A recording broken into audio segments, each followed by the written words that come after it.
Boa tarde, Kleber. Boa tarde, Roberto.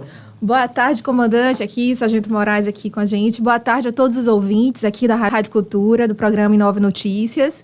Uma alegria estar mais uma vez aqui com vocês.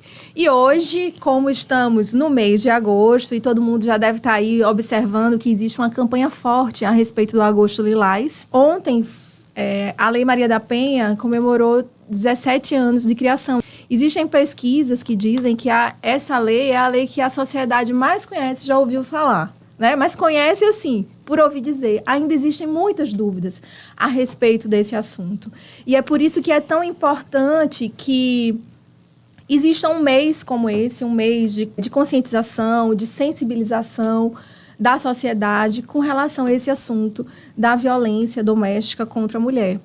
Porque só realmente não vai ser a lei que vai transformar o nosso país. A lei é muito importante para que mudanças aconteçam, mas nós só iremos, de fato, perceber as mudanças a partir dessa mudança de mentalidade da sociedade, a partir da educação, a partir da mudança mesmo, da forma de encarar essa questão do homem e da mulher enquanto pessoas iguais, sujeitos de direito. E é por isso que é importante a gente trazer esse tema também e conversarmos sobre isso. Os assuntos que envolvem a questão da violência doméstica, da Lei Maria da Penha, é um assunto muito extenso.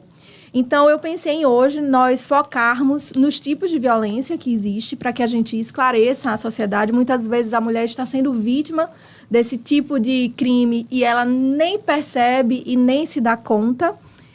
E na próxima semana pensei em nós focarmos no assunto dos feminicídios e das medidas protetivas de urgência, que são assuntos também que as pessoas falam, escutam, ouvem muito falar, mas ainda não entendem, não compreendem e às vezes, por conta desse desconhecimento também, terminam ainda demorando a buscar ajuda, né?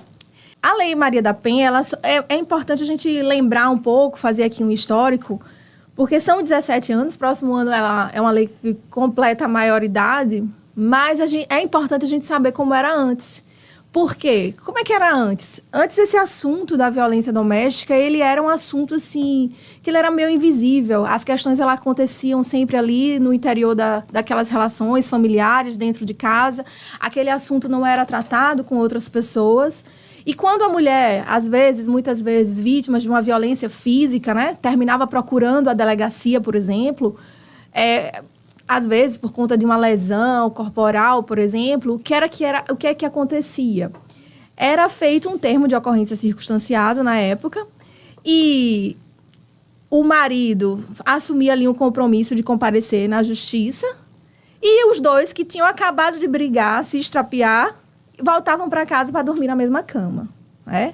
Então, isso terminava gerando revolta, aquela sensação de que não se via para nada denunciar aquele tipo de crime, porque, né, muitas vezes a mulher, de fato, ela preferia não denunciar porque sabia que isso ia acontecer, então era muito mais arriscado, porque quando ela voltava para casa, se aquela agressão tinha sido no nível X, quando ela voltava, ele se tornava um nível 3X, né? Porque o homem ficava muito mais furioso, mais raivoso e terminava aquela violência ainda muitas vezes sendo pior. E a partir de um caso que se tornou bastante emblemático aqui no nosso país, que é o caso da Maria da Penha, que dá nome à lei, que é uma farmacêutica lá de Fortaleza, do Ceará, que ela foi vítima de tentativas de feminicídio 2 vezes. Na última, ela terminou ficando paraplégica e ela precisou recorrer às vias internacionais para que o processo dela fosse julgado e tal. E foi a partir dessa situação específica dessa mulher, que é uma mulher que sofreu muito, foi a partir desse sofrimento dessa mulher, de toda essa luta que ela teve, que o Brasil passou a ser cobrado internacionalmente e, com isso, surgiu, né, a Lei Maria da Penha, que até hoje vem protegendo e garantindo direitos a essas mulheres. Surgiu, assim, a partir de todo esse sofrimento, dessa dor e luta de Maria da Penha, né, para que essa violência seja cada vez menor. Em termos de percentual, doutora, 17 anos de Lei Maria da Penha, né, a gente tem uma redução brusca ou ainda há muito a fazer para que essa lei seja cumprida com mais rigor? O que acontece é que antes a gente não tinha uma estatística também real, né? E a gente existe ainda muita subnotificação do que acontecia e do que acontece hoje. A gente percebeu um aumento dos casos porque os casos também se tornaram mais visíveis. As pessoas passaram também a falar mais sobre isso, né? Isso saiu daquele local ali, entre quatro paredes, daquela residência, e isso passou a tomar conta dos jornais, a ser visto por todos. Então, não é que a lei vai reduzir de uma hora para outra esses números, mas, assim, de um modo geral, já aconteceram muitas mudanças positivas na sociedade e a gente vê, assim, um freio.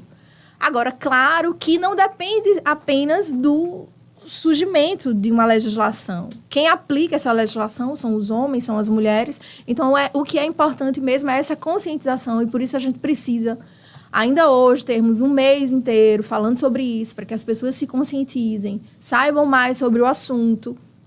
E a partir dessa mudança, os números, de fato, eles diminuam, mas os números ainda são muito altos, né? No nosso país. A gente reza para que um dia a gente nem precise mais falar sobre isso, porque realmente é uma questão de mudança de mentalidade. A gente ainda tem, a verdade é que a nossa sociedade ainda é realmente machista, isso é uma realidade.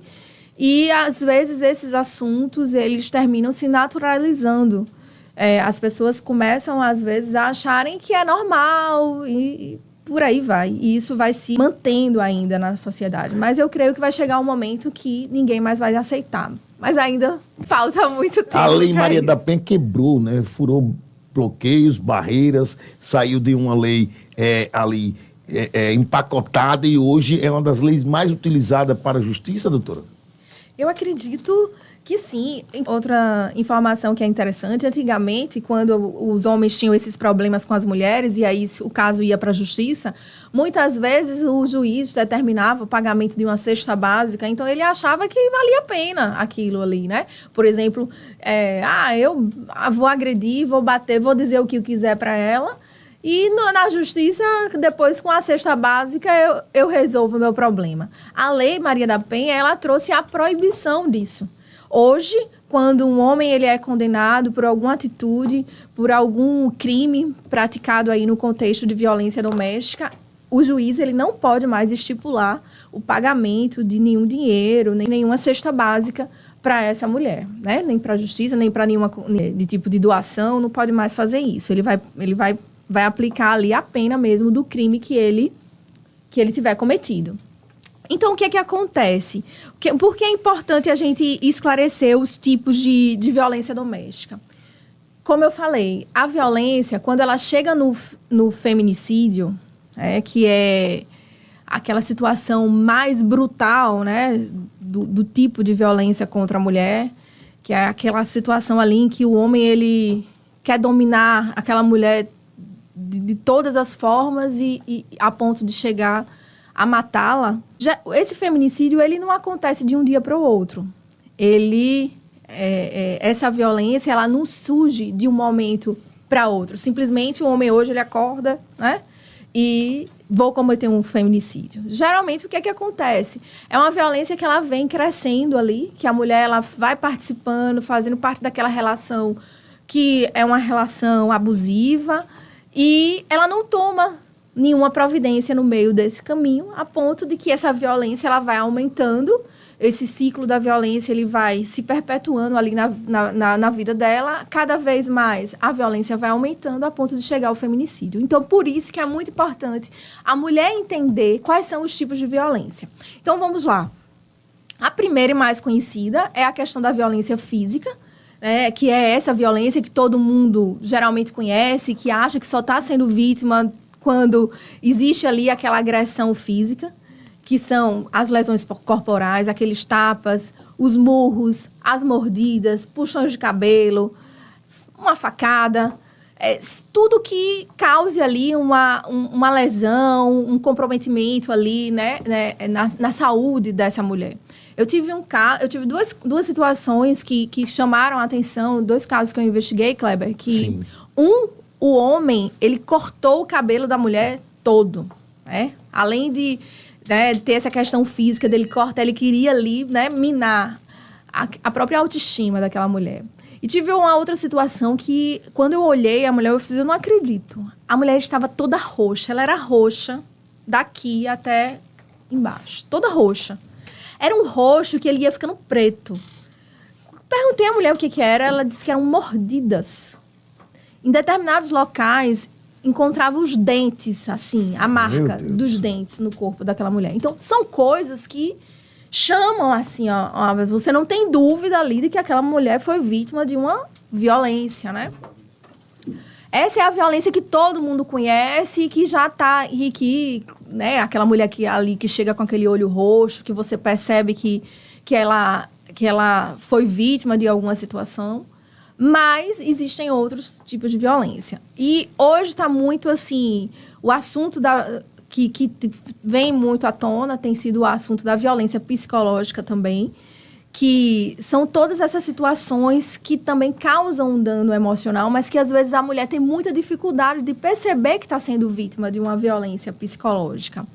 Então, para entender melhor, são todas essas situações que o homem ele usa ali de ameaças, de imposições para impedir que aquela mulher vá para um local, né? Mas, às vezes, o que é que acontece? Como a gente vive num país ainda machista, às vezes a própria mulher também, ela é machista. Às vezes ela acha que, por exemplo, o marido impedir a mulher de frequentar uma faculdade, impedir, às vezes, de ir para determinado local. Ai, porque ele está com ciúmes de mim.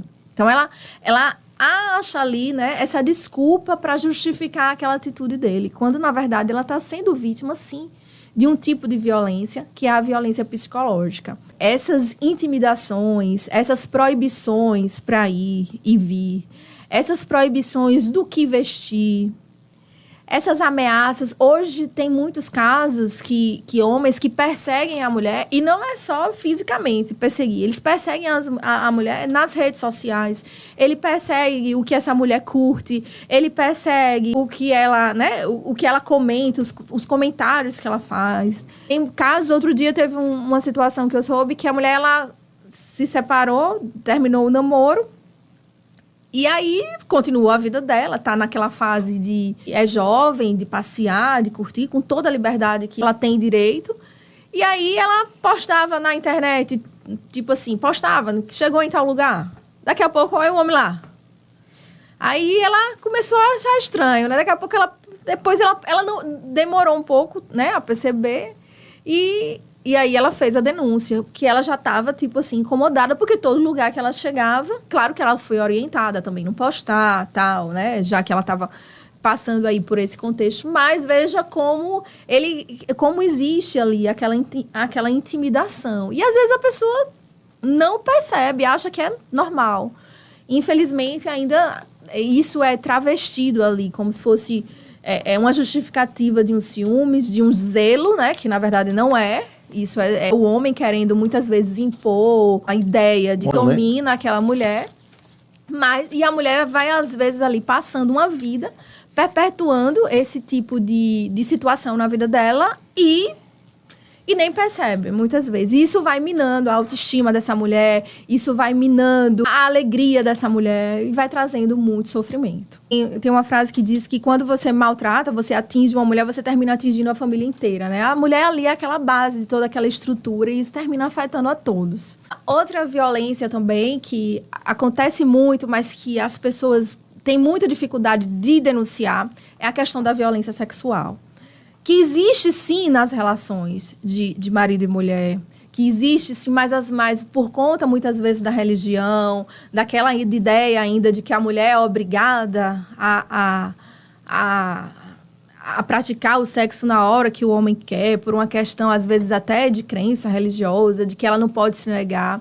As mulheres, muitas vezes, elas são coagidas, ameaçadas, forçadas a manter uma relação sexual no momento que ela não deseja. E aí ela vai naturalizando aquilo, achando que aquilo é normal, quando na verdade não é. Eu tive um caso muito grave, muito triste, de uma senhora que ela também muito religiosa, muito temente a Deus, e estava passando por um problema sério de saúde, fazendo um tratamento grave de câncer, né? Um tratamento sério de câncer.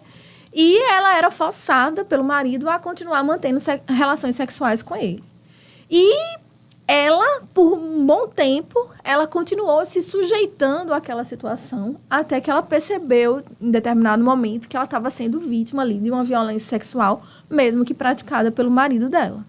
Então, assim, a gente pensa que essas coisas não acontecem, mas às vezes aquilo está tão ali dentro daquela residência, daquele lar, entre quatro paredes acontecendo, e essa mulher ela vai ficando refém disso uma vida inteira, anos e anos da vida dela. Tem também a questão da violência patrimonial, que muitas pessoas às vezes confundem, acham que porque casaram... Tem homem que é assim, né? O que é meu, mas o que é da mulher é nosso. Dele também. É dele também, né? E acha normal tomar as coisas da mulher, acha normal destruir as coisas dela, gastar todo o dinheiro dela. Então, a depender do contexto aí, a mulher pode sim estar sendo vítima de uma violência patrimonial. Quando a mulher ela atinge essa liberdade financeira, econômica, tem muitos homens que eles se sentem ameaçados por isso. Eu tive um caso também de uma vítima que ela, por muito tempo, foi dependente financeira do marido, até que em um determinado momento ela começou a buscar, né, uma independência financeira e fez um salão, né, e passou a atender um salão, manicure, com fazer cabelo e tal. E o marido, o ex, no caso, que ela chegou a se separar, percebendo que aquilo ali era a razão, era o que estava dando força para ela se manter separada dele, porque não estava mais precisando financeiramente dele. O que ele fez? Ele não agrediu essa mulher, ele não foi lá e deu um tapa na cara dela. Mas ele foi lá e destruiu o salão de beleza todo dela. Tudo que ela tinha investido, ele destruiu, de forma que ela ali teve muita dificuldade para recompor aquela situação, para voltar a ganhar dinheiro.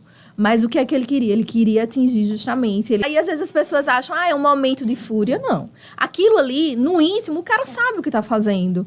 Né? E aí é muito importante a mulher perceber, porque isso não começa de um dia para o outro. E, por último, a questão da violência moral, que é toda a conduta aí que configura um crime de calúnia, injúria, difamação, que muitos homens, eles costumam a banalizar ali na relação e a tratar a mulher com determinados xingamentos todo dia. Não vou estar aqui dizendo xingamentos. Sim, lógico. Mas todo mundo aí já sabe. E a mulher acha que é normal ser chamada, e ali ele vai minando também a autoestima daquela mulher. Quando não, tem casos de homens que inventam histórias, criam situações para denegrir a honra daquela mulher, inventam que a mulher tá com caso com o patrão, tem caso com o vizinho. Aquilo ali, tudo ali para denegrir a imagem daquela mulher, trazendo ali aquele sofrimento. Então, é importante entender que existem esses tipos de violência para procurar ajuda. Para você procurar ajuda o quanto antes. Não precisa que essa violência, geralmente ela se inicia aí com esses xingamentos, com um puxão de orelha, com um puxão de cabelo. E depois isso vai aumentando até chegar numa violência fatal. Então, é muito importante denunciar. Aproveitar, eu vou deixar aqui meu Instagram, para quem tiver alguma dúvida. Tá lá o @flaviafelix.delegada. Agradecer a audiência de todos e dizer que na próxima semana nós vamos conversar mais, vamos falar sobre as medidas protetivas de urgência.